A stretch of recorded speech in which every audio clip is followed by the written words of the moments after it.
শিক্ষার বিনিময়ে খাদ্য কিংবা ফ্রি লেখাপড়ার ব্যবস্থা এবং উপবৃত্তি চালু করেছিলেন। এরকম মেয়েদের জন্য ইন্টারমিডিয়েট পর্যন্ত এরকম একটা যুগান্তকারী সিদ্ধান্ত নেন, নেওয়ার পরে সমালোচনা করেন। কিছু করেন নাই তো, পারেন নাই তো এখনো নাকি? সমালোচনা করারও যোগ্যতা অর্জন করতে হয়। আমি 3 বছর রাজনীতি করি ধরেন, আর যে 40 বছর রাজনীতি করে আমি তার সমালোচনা করার যোগ্য?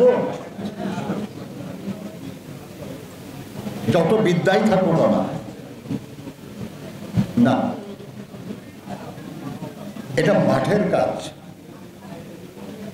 এটা জ্ঞানের অনুশীলনের জায়গা না।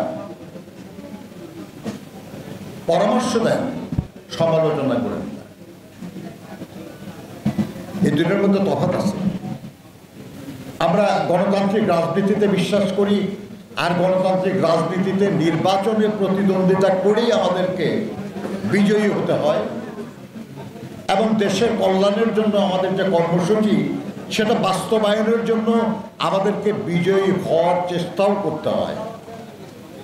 কারণ নির্বাচনে বিজয়ী না হলে আমাদের যে চিন্তা, আমাদের যে ভাবনা, জনকল্যাণে আমাদের যে কর্মসূচি, এটা আমরা বাস্তবায়িত করতে পারবো না। সেই জন্য আমরা জিততে চাই। সেই জেতার জন্য যেমন সংগঠন দরকার সেরকম সংগঠন করতে হবে আমাদের। যেমন সমঝোতা থাকা দরকার আমাদের নিজেদের মধ্যে, এটা আমাদের নিশ্চিত করতে হবে। আর সেটাতে কোনো ত্রুটি হলে আমরা জিততে পারব না। আমাদের নেতা জনাব তারেক রহমান সাহেব কথা বারবার বলছেন। আমাদের নেত্রী দেশনেত্রী বেগম খালেদা জিয়া বারবার বলছেন আমাদের সামনে তো অনেক চমৎকার সব ডকুমেন্টগুলিও আছে যেটা নিয়ে আমরা জনগণের কাছে যেতে পারি। এটা শহীদ জিয়ার 19 দফা কর্মসূচি আছে, দেশনেত্রী বেগম খালেদা জিয়ার ভিশন 2030 আছে, এবং সর্বশেষ আমাদের নেতা জনাব তারেক রহমানের ঘোষিত 31 দফা রাষ্ট্র সংস্কার কর্মসূচি আছে। আমরা এই নিয়ে যাব জনগণের কাছে এবং তাদেরকে আমরা উদ্দীপ্ত করব। একটা জিনিস মনে রাখবেন, যার সামর্থ্য কম, কিছু জীবের কথা বলে মানুষ দৃষ্টান্ত দেয়, আমি সেটা দিচ্ছি না। যার সামর্থ্য কম সে নিজের অক্ষমতা ঢাকার জন্য সমালোচনাকে অস্ত্র হিসাবে ব্যবহার করে। আপনার এটা খারাপ, আপনি এটা করেন না, আপনি এটা খারাপ, ইত্যাদি। ভাই আপনি কি করছেন? বলে আমি তো সুযোগ পাই নাই, কিন্তু করতে পারি নাই। আরে ভাই, আপনি সুযোগ পান নাই, পাইলে যে কি করতেন এটা তো বোঝা যাচ্ছে না নাকি? যদি যাইতেন, পাইতেন সুযোগ, তারপরে না তুলনা করতে পারতেন যে আপনি ভালো না আমি ভালো। কিন্তু তারপরে এটা হবে, এবং এর জবাব যেন আমাদের কাছে প্রস্তুত থাকে। আর সে জবাব হলো আমাদের ইতিহাস, জবাব হলো আমাদের অর্জন, জবাব হলো আমাদের কর্মসূচি, জবাব হলো আমাদের ভাবনা, রাষ্ট্র ভাবনা। এই দিয়ে আমাদেরকে আগাতে হবে। আর সাবধান থাকতে হবে, এই যে যারা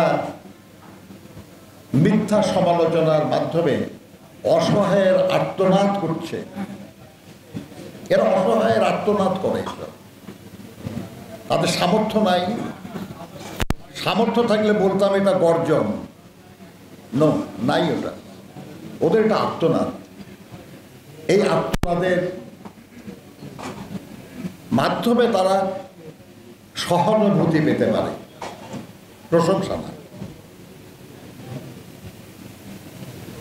কিন্তু তারও জবাব আমাদের কাছে প্রস্তুত থাকতে হবে। আমাদের অনেক অর্জন, এবং তাই নিয়ে আমাদের জনগণের সামনে যেতে হবে। বিএনপি যদি জিতে, তাহলে আপনারা যাকে খুব ভালোবাসেন রিজভী আহমদ জিতবে, আর না হলে জিতবে না।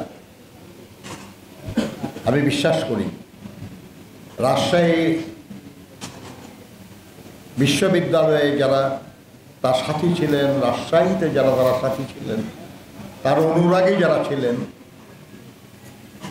যারা সক্রিয় আছেন, তারা চলুন সবাই মিলে আমরা একসাথে কাজ করি এবং আগামী দিনে বিজয়ের জন্য লড়াই করি।